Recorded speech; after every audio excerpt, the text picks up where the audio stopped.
Hey Scrappers, it's Vanessa here, and today I have a layout for Color Rush Studios, and you'll have seen at the beginning of the video the sketch that I'm using. So this was the sketch for the month, and so all of the design team will be creating a layout using the sketch. So for mine today, I'm going to show you what I'm using, and then I'm going to do a little bit of homework off camera. And then we'll come back and put the layout together. But I have this piece of pink and purple and white plaid. I plan to have this, I'm going to cut the center out of this, and I'm going to frame it around this white cardstock. And so that's going to be my mat.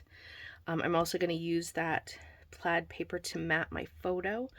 And then this wreath paper, which is absolutely beautiful, I am going to try, we're going to see how this goes, fingers crossed. I am going to fussy cut around this wreath. I'm not sure if I'm going to cut out the center, but I'm going to cut out the wreath, and that is going to go on the white cardstock. So I'm going to do that off camera because that's going to take me a minute. And then I also created off camera, this is the rainbow stitching die, or stitching template, I should say, that is in the shop. So I went ahead and matched thread colors to the colors in this paper, and I plan to use this stitching die because the other part of the sketch challenge was to use embroidery, or in my case I'm just using embroidery, and the fact that I used a stitching template to create my rainbow. So I'm going to have that on my page as well.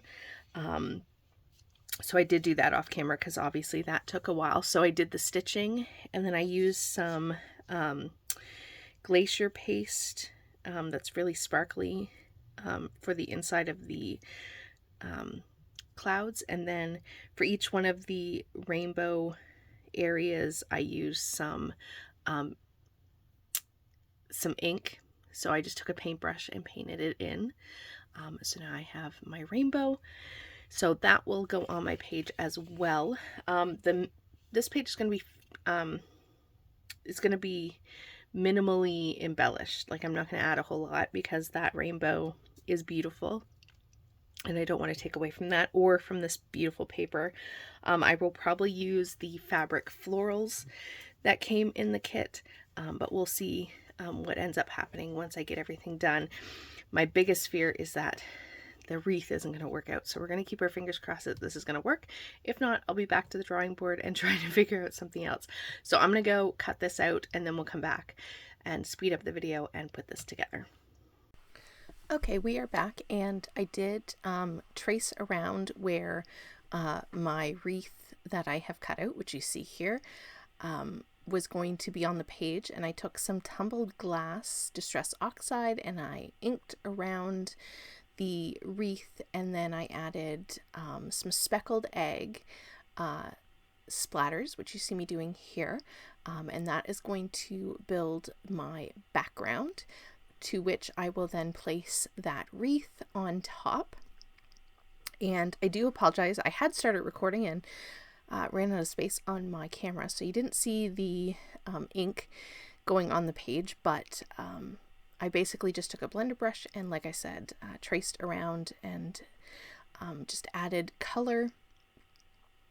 Brought the wreath in and out a few times just to make sure you'd see the color peeking out on both sides of the wreath once it's all said and done. So this is going to need to dry for just a moment, so I'm going to kind of blot it up a little bit, and then because I'm impatient, I wanted to try to continue working on this page. I do add a little water, as you see here, just to get a little oxidization. Again, it just gives a little bit more interest to the background, having that oxidation. You don't really see a whole lot of it because, like I said, the wreath is going to cover up most of this. But that does also wet my paper just a little bit, although I am using a bit of a thicker cardstock so it doesn't warp, thank goodness.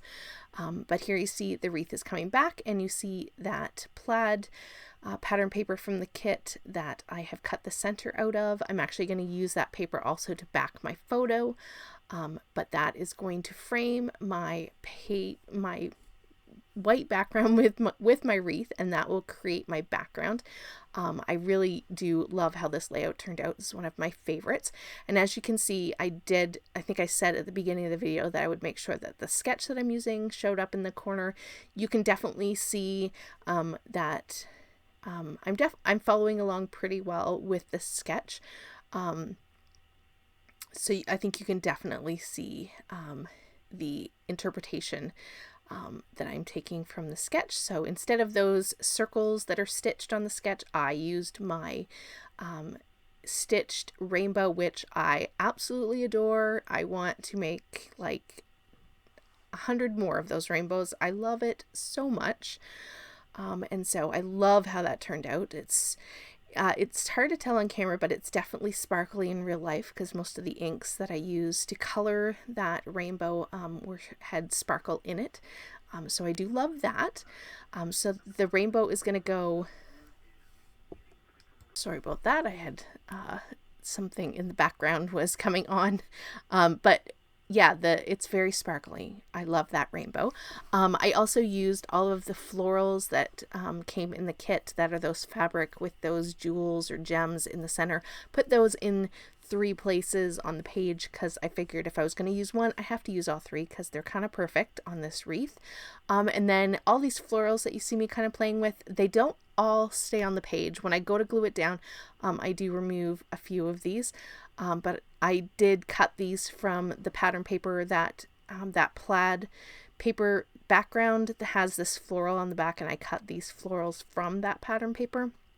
And like I said, I don't end up using them quite in the placement that you see. A few of them stay on the page, and then the rest of them do not, but you'll see that. But at this point, I'm kind of fiddling around with it, but that is pretty much going to do it for this page. So still photos are going to come up here in just a moment, and I am using one of the acrylics, as you can see from the kit. It's the Chase Rainbows. I thought that was kind of a perfect title for this photo of my daughter. These were or I should say this is one of her grad photos, and she's standing in the middle of the road with the banyan trees that are a popular place to take photos here in Florida. And so basically that's going to do it for this one. So with that, guys, I will catch you on the next one. Have a great day, everybody. Bye-bye.